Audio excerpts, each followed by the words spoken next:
खर्ची पर्ची की सरकार नहीं है, ये लखी और करोड़ी की सरकार है कि पेपर अगर आपको लीक करके पेपर लेना है तो लाख और लीक करवाना है तो करोड़। देश में सबसे ज़्यादा बेरोजगारी, सबसे कम निवेश, किसान से लेकर कर्मचारी तक, गरीब आदमी से लेकर छोटे व्यापारी तक सब सड़क पे। मैं अपने कॉल रिकॉर्ड सरकार से कहना चाहता हूँ, ऑन द रिकॉर्ड मेरे कॉल रिकॉर्ड लें।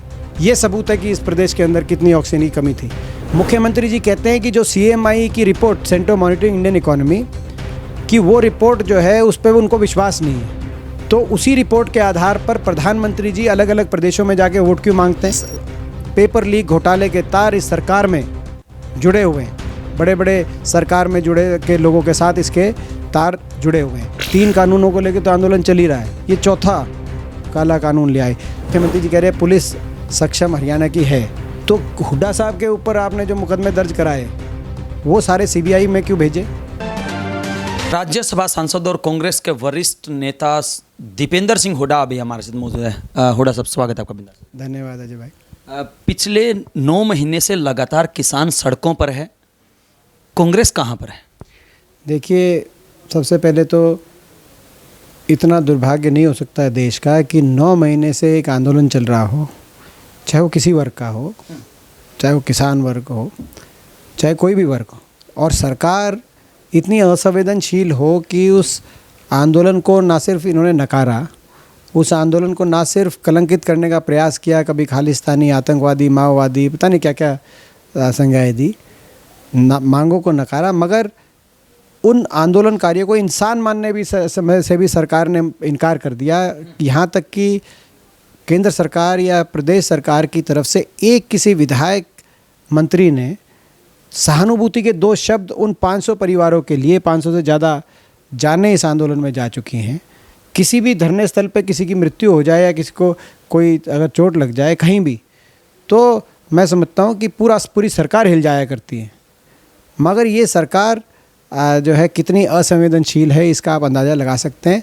और जिम्मेदार विपक्ष की तरह हर स्तर पर किसान के हम साथ खड़े हैं, चाहे संसद के अंदर किसान की बात उठाने की बात हो, जब मौका मिले बोलने की बात हो, और जब जो है बोलना ना दिया जाए तो कार्यस्थगन प्रस्ताव के माध्यम से सरकार को के समक्ष रखने की बात हो, चाहे विधानसभा में अविश्वास प्रस्ताव लाने की बात हो, चाहे हर धरने पे कई बार जाने की बात हो, चाहे हर उस परिवार में जिसने अपना कोई खोया है किसान आंदोलन में, उस परिवार तक आर्थिक मदद पहुंचाने की बात हो, हर प्रकार से हम किसान के साथ है और जिम्मेदार विपक्ष की तरह हमारा प्रयास है। मगर दुख की बात है कि इस सब विपक्ष के साथ के बावजूद, इतने बड़े आंदोलन के बावजूद इस सरकार पे कोई प्रभाव नहीं पड़ पा रहा। लेकिन दीपेंद्र जी, किसान तो कहते हैं कि हमारे साथ कांग्रेस भी नहीं है। उनका कहना है कि विधानसभा में बात रखने से या आवाज़ उठाने से केवल किसानों का साथ नहीं मिल जाएगा, अगर उन्हें हमारा साथ देना है तो हमारे साथ सड़कों पे आए, क्योंकि 500 से ज़्यादा अभी तक किसान अपनी जान गंवा चुके हैं। तो मैंने वही बताया आपको, साथ देने का अगर देखें तो मैं धन्यवाद करता हूं चौधरी उपेंद्र सिंह हुड्डा जी का, जिन्होंने एक विधायक दल ने फैसला लिया कि अपने खुद की जेब से हर उस परिवार का जिस परिवार का कोई जो है एक किसान इस आंदोलन के अंदर जिसकी जान गई है, जान कुर्बान हुई है, उसको 2-2 लाख रुपए की आर्थिक मदद करेंगे। हरियाणा के अंदर ऐसे हर परिवार के पास में मैंने स्वयं पहुंचने का प्रयास किया है। क्या इसी प्रकार से हर धरने पे बार बार पहुंचने का मेरा प्रयास रहा है। धरनों की जितनी मदद हो सकती है, क्योंकि सबसे बड़े धरने टिकरी और कुंडली बॉर्डर पे हैं, जो है दोनों, मेरा एक लोकसभा क्षेत्र को मैंने कई बार रोहतक से मैं सांसद स्वयं रहा हूँ, सोनीपत से इस बार हुड्डा साहब का लोकसभा, उन्होंने वहाँ से लोकसभा क्षेत्र से चुनाव लड़ा था, तो वहाँ पे जितने मदद हो सकती है, चाहे वहाँ से लेकर हर उस परिवार से पहुँचने से लेकर हर धरने पे बार बार पहुँचने से लेकर और संसद और विधानसभा में आमने सामने की सरकार से लड़ाई लड़ने के से लेकर, क्योंकि देखिए कानून कहाँ बनेंगे, संसद और विधानसभा में बनेंगे।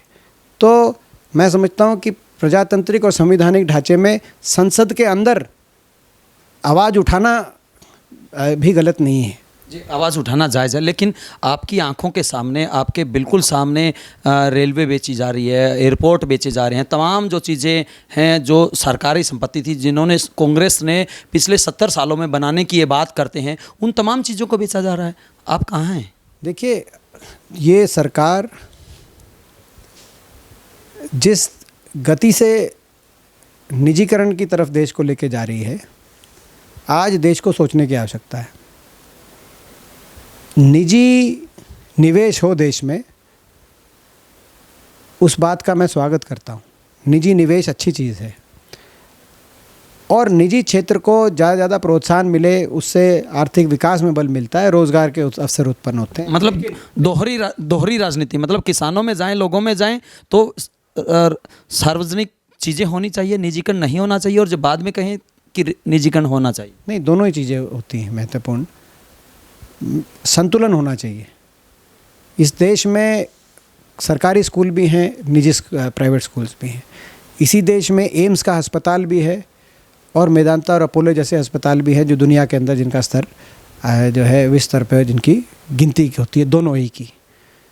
इस देश के अंदर कई ऐसे क्षेत्र हैं, रेलवेज़ एग्जाम्पल है, जहाँ पर अधिकतर रेलवेज़ पूर्णतः सरकारी क्षेत्र में रहे तो देश का, देशवासियों का लाभ है। कुछ ऐसे फ्रेट कॉरिडोर्स इत्यादि ऐसे भी रेलवे के अंदर ऐसी संभावनाएं हैं जहां प्राइवेट सेक्टर सही रह सकता है। तो मैंने कहा कि भाई संतुलन बनना बहुत ज़रूरी है। मगर जिस स्पीड से, जिस ऐसी खरीद, सरकारी खरीद और राशन प्रणाली का जो सिस्टम है, फूड डिस्ट्रीब्यूशन, जिसमें निजी क्षेत्र को लेके आई थी सरकार, मैं उस क्षेत्र में भी कहना चाहता हूं, क्योंकि नियम बनने चाहिए, संतुलन होना चाहिए। अगर सरकार ऐसे कानून बनाए कि ना तो जो निजी कंपनियां हैं वो किसान का शोषण कर पाए और ना ही वो निजी कंपनियां खरीदार को जो है लूट पाए, तो निजी क्षेत्र उसमें भी आए तो हम उसके भी जो है, हम उसको ये नहीं कहना चाहते निजी क्षेत्र कहीं भी ना आए। दीपेंद्र जी, 28 बार भर्तियां अभी तक कैंसिल हो चुकी हैं या रद्द हो चुकी हैं या पोस्टपोन हो चुकी हैं। प्रदेश का युवा पिछले 2-3 साल से अपने आप को ठगा महसूस कर रहा है, उनके लिए क्या कहना चाहिए? देखिए, आज दुख की बात यह है कि ये प्रदेश सरकार आज पूर्णतः जिम्मेदार इस बात के लिए है कि आज हरियाणा में देश में सर्वाधिक बेरोजगारी। मुख्यमंत्री जी कहते हैं कि जो CMI की report, centre monitoring Indian economy की, वो रिपोर्ट जो है उस पर उनको विश्वास नहीं है।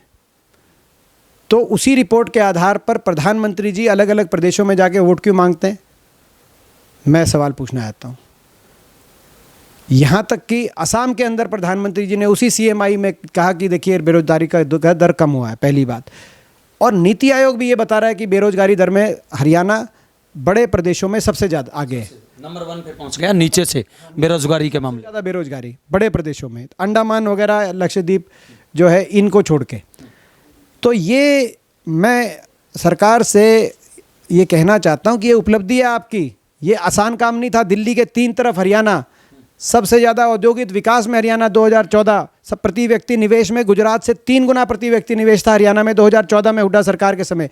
ऐसे प्रदेश को देश में बेरोजगारी पे टॉप करवाना आसान काम नहीं था। ये असाधारण आपने उपलब्धि प्राप्त करी है। और उसी युवा के ऊपर जो सबसे सर्वाधिक बेरोजगारी दर को झेल रहा हो, पेपर लीक घोटाला, 28 पेपर लीक, और 28 पेपर लीक के साथ साथ कई जो पेपर माने गए कि लीक नहीं हुए, ये क्या गारंटी है कि वो लीक नहीं हुए? उनकी वो भी हुए, मगर उनको वो पकड़ में नहीं आए।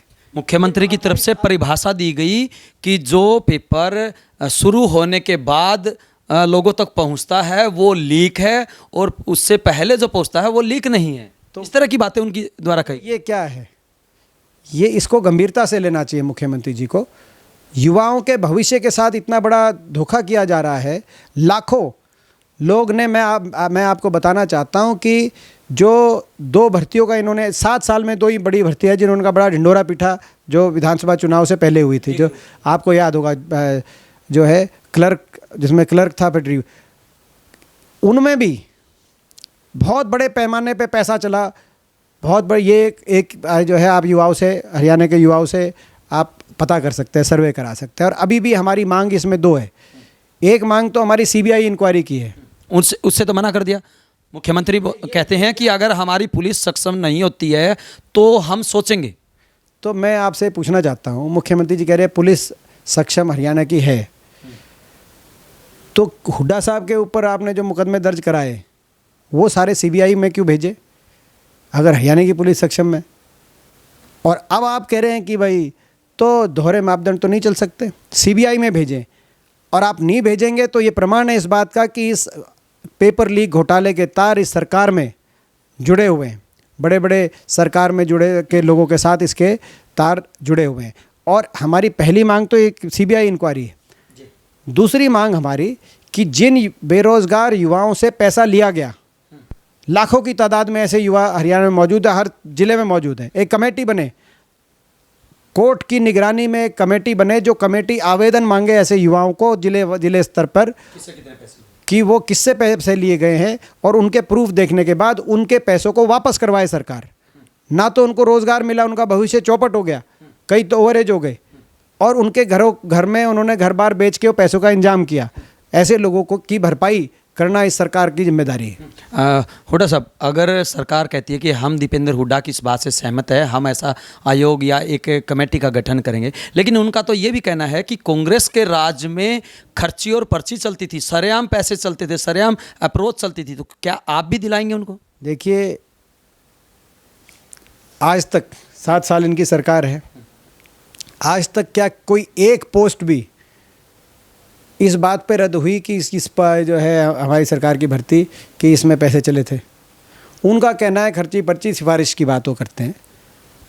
हुड्डा साहब ने विधानसभा में तोड़ किया इस बात पे, मैं उनका धन्यवाद करता हूँ कि वो खर्ची पर्ची यहाँ तो जो है सबूत दिखाने की बात की, नहीं, कोई सबूत दिखा दीजिए अगर ऐसा है।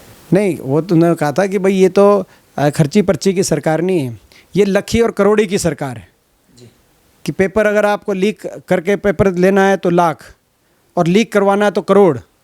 यहाँ तो लाखों और करोड़ों का बोझ, ये इतना बड़ा रैकेट है, इतना बड़ा स्कैम, और उस स्कैम की सीबीआई इंक्वायरी करने से सरकार पीछे हट रही है। अगर सीबीआई इंक्वायरी नहीं कराएंगे, दाल में कुछ काला है, स्वाभाविक रूप से काला है। इनकी सीबीआई होने के बावजूद ये सीबीआई इंक्वायरी से डर रहे हैं। ये तो ये भी कहते हैं कि ऑक्सीजन से किसी की मौत नहीं हुई। सरेआम संसद की बात करें या विधानसभा की बात करें, वहाँ पर आंकड़े दिए गए कि किसी की मौत नहीं हुई। मैं सवाल पूछना चाहता हूँ लान साहब, आपने स्वयं वो समय जो है आपने देखा है, प्रदेशवासियों देशवासियों ने देखा है, हमने देखा है, और हम सब अपनी तरफ से जो इंसानी फ़र्ज़ हमने भी अपनी टीम के साथ मिलके जो इंसानी फ़र्ज़ निभा सकते थे, प्रत्येक बहुत बुरा वक्त है, प्रत्येक व्यक्ति ने वो इंसानी फ़र्ज़ अपना निभाने का काम किया। भगवान ऐसा समय दोबारा ना दिखाए। लेकिन आज मुख्यमंत्री जी जो ये कह के कि ऑक्सीजन से कोई कमी नहीं थी, मैं सवाल पूछता हूँ मुख्यमंत्री जी से, पीजीआई रोहतक प्रदेश का सबसे बड़ा सरकारी अस्पताल 2 हफ्ते दाखिले बंद, नोटिस बोर्ड पे ऑक्सीजन की कमी की वजह से कोई नए पेशेंट्स नहीं ले सकते। ईएसआई फरीदाबाद एक और सरकारी अस्पताल, बड़ा नोटिस बोर्ड की ऑक्सीजन की कमी, कोई दाखिले नहीं ले सकते। खानपुर मेडिकल कॉलेज कहते हैं अपना नोटिस बोर्ड, और कोई दाखिले नहीं ले सकते। यहाँ तक अग्रवा मेडिकल कॉलेज जिसके अंदर 5 दिन के लिए दाखिले है और ऑक्सीजन की कमी की वजह से नए हिसार में प्रशासन की तरफ से कहा गया जो एक नर्सिंग होम के अंदर, तो जब ऑक्सीजन की कमी से सरकारी अस्पतालों में आप दाखिले नहीं ले रहे थे तो उस टाइम क्या लोगों को ऑक्सीजन की कमी नहीं महसूस हो रही थी? वो कहाँ गए पेशेंट्स? मतलब सरेआम झूठ बोल, सरेआम नहीं। देखो, झूठ से भी बड़ी बात है, झूठ से बड़ी बात यह है कि ऑक्सीजन की कमी और दवाइयों की कमी से करा के लोग जो है इस दुनिया से चले गए। आज उनके परिवार वालों को आप ये कह रहे हैं कोई कमी नहीं थी, इतनी संवेदनशील। मैं मुख्यमंत्री से कहना चाहता हूँ, अपनी आत्मा से, आत्मा की आवाज़ से दिल पे हाथ रख के कहें कि ऑक्सीजन की कमी नहीं थी और दवाइयों की कमी नहीं थी और बेड्स की कमी नहीं थी। यहाँ पे प्राइवेट अस्पतालों के अंदर बेड 1-1 लाख, 2-2 लाख, 5-5 लाख रुपए तक भी लोग देने को तैयार हो रहे थे। ऐसा समय था मुख्यमंत्री जी। दीपेंद्र जी, पूरा प्रदेश उस माहौल को देख रहा था, उस हालात को देख रहा था। भगवान करे ऐसा दौर दोबारा ना आए, लेकिन हरियाणा के लोग कहें या कांग्रेस के लोग कहें, वो कह रहे हैं कि ऑक्सीजन की कमी थी, सरकार मना कर रही है। तो जो सबूत आप बता रहे हैं कि ऐसे ऐसे सबूत है, उनको कोर्ट में लेके क्यों नहीं जाते आप? देखिए, विधानसभा के पटल पे हुड्डा साहब ने वो रखी सारी बातें, सारे प्रेस के जो खबर थी वो रखी कि सारे अखबारों में आया है। तो आपने देखा होगा विधानसभा अध्यक्ष ने कहा, गुप्ता जी ने, ज्ञानचंद जी ने, कि ये प्रेस के आधार पे, अखबारों के आधार पर ये सदन नहीं चलते। अखबार भी आपको पता है कि आज कितना संकोच करके सरकार के खिलाफ कुछ लिख पाते हैं, क्योंकि इनका इस तरह का आज इन्होंने मीडिया क्षेत्र पे भी दबाव बनाने का अपना काम किया है, लेकिन फिर भी अखबार लिख रहा है। तो मैं समझता हूँ कि ये जो बयान है, और ये केवल इनका बयान नहीं है, ये केंद्र सरकार का भी बयान है। केंद्र सरकार में भी यही बयान आया। मैं स्वयं ये बता सकता हूँ आपको कितने, क्योंकि हम सारे मेडिकल जो अस्पताल थे, प्राइवेट हो चाहे सरकारी हो, उनमें दाखिलों के लिए सुबह से रात तक बिल्कुल टीम दीपेंद्र काम कर रही है। हम लोग, हाँ, टीम दीपेंद्र भी काम कर रही थी, और सभी आप और हम सभी लगे हुए थे। मेदांता अस्पताल के जो मैनेजमेंट है, आर्टिमिस अस्पताल का जो मैनेजमेंट है, रोहतक मेडिकल कॉलेज का जो मैनेजमेंट है, ESI फरीदाबाद का जो मैनेजमेंट है, यहाँ तक कि दिल्ली के कई अस्पतालों के, मैंने जयपुर गोल्डन के अपने हरियाणा के ही खन्ना साहब, गुड़गांव के उनके जो मालिक हैं, मैं एक का नाम नहीं लेना चाहता, अपोलो, उन सब के जिनसे मैं टच पे, वो कहते थे कि जी आप बात करो सरकार से, हमें ऑक्सीजन दिलवाओ। जी बिल्कुल। दीपेंद्र जी, विधानसभा में सरकार मैं सबूत के तौर पे मैं अपना कॉल रिकॉर्ड सरकार को देना चाहता हूँ। सारे जो मेडिकल कॉलेज के जो ये सारे मेडिकल्स थे, अस्पताल थे, नर्सिंग होम थे, इनके जो संचालन थे, मैनेजमेंट वाले थे, वो कहते थे ऑक्सीजन दिलाओ सरकार से, और हम डीसी के पास फ़ोन करते थे, जी ऑक्सीजन दिलवाओ, और डीसी कहता था कि जी हमने जितनी डिमांड भेजी है ज़िले की, उस डिमांड का केवल चौथाई हिस्सा ऑक्सीजन आ रहा है।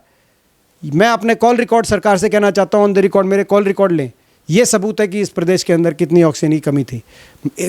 ऐसे लोग जो दुनिया छोड़ के चले गए, ये उनके परिवार वालों को ये बता के कि ऑक्सीजन की दवाइयों की कमी नहीं थी, आप कम से कम उनके जख्मों को कुरेदने का काम ना करें।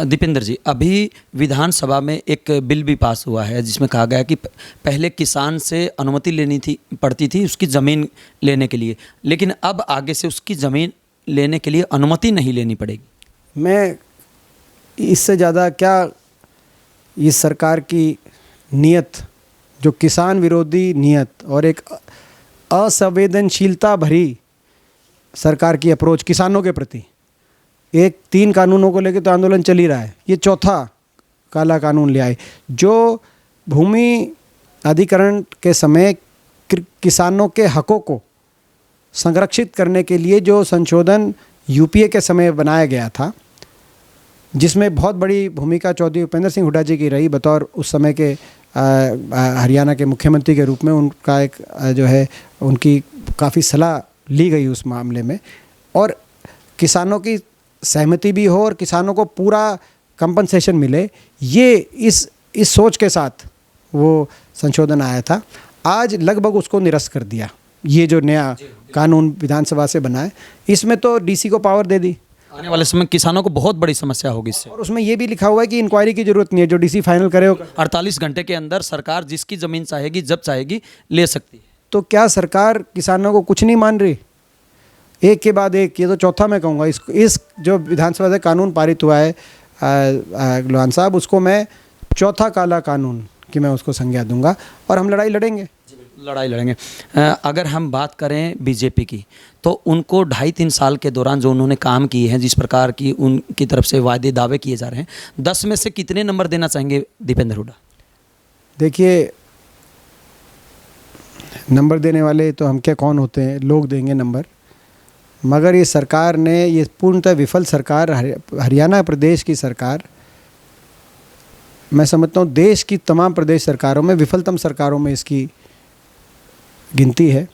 प्रदेश को विकास और खुशहाली की पटरी से इन्होंने उतार दिया पूर्णतः। 7 साल प्रदेश के अंदर देश में सबसे ज़्यादा बेरोजगारी, सबसे कम निवेश, किसान से लेकर कर्मचारी तक, गरीब आदमी से लेकर छोटे व्यापारी तक सब सड़क पे।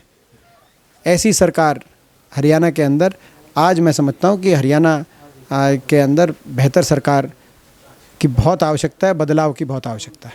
अंतिम प्रश्न, कुमारी शैलजा के नेतृत्व में कांग्रेस कितना आगे बढ़ रही है, क्या लगता है कि उनकी जगह भूपेंद्र सिंह हुड्डा होते तो कितना फर्क होता? देखिए, ये कांग्रेस के अंदर सभी का नेतृत्व है। कांग्रेस अपनी विचारधारा को लेकर कांग्रेस एकजुट हमेशा रहती है और जो है सभी, चाहे वो नेता प्रतिपक्ष चौधरी भूपेंद्र सिंह हुड्डा जी हों, चाहे वो हमारी प्रदेश अध्यक्ष कुमारी शैलजा जी हों, चाहे बाकी तमाम कांग्रेस के हमारे तमाम नेतृत्व हो, सभी अपने अपने तरीके से कांग्रेस को मजबूत करने का काम कर रहे हैं। ये थे राज्यसभा सांसद दीपेंद्र सिंह हुड्डा, जिनकी तरफ से ऐलान किया गया है कि जो सरकार विधानसभा में झूठ बोलती है कि ऑक्सीजन की कमी से किसी की मृत्यु नहीं हुई, तो वो अपना कॉल रिकॉर्ड सरकार को देने के लिए तैयार है। इससे भी एक कदम आगे इनका ये भी कहना है कि 3 काले कानून पहले ही किसानों के लिए बनाए गए थे, लेकिन अब चौथा काला कानून और विधानसभा में पास करके किसानों के साथ बर्बरता करने का काम किया है। हालांकि ये तो आने वाला समय ही बताएगा कि आखिरकार जनता सरकार को क्या सबक सिखाती है या फिर उनका किस प्रकार से सहयोग और समर्थन करती है। वीडियो जर्नलिस्ट अमित कुमार के साथ अजय लोहान, बिंदास हरियाणा।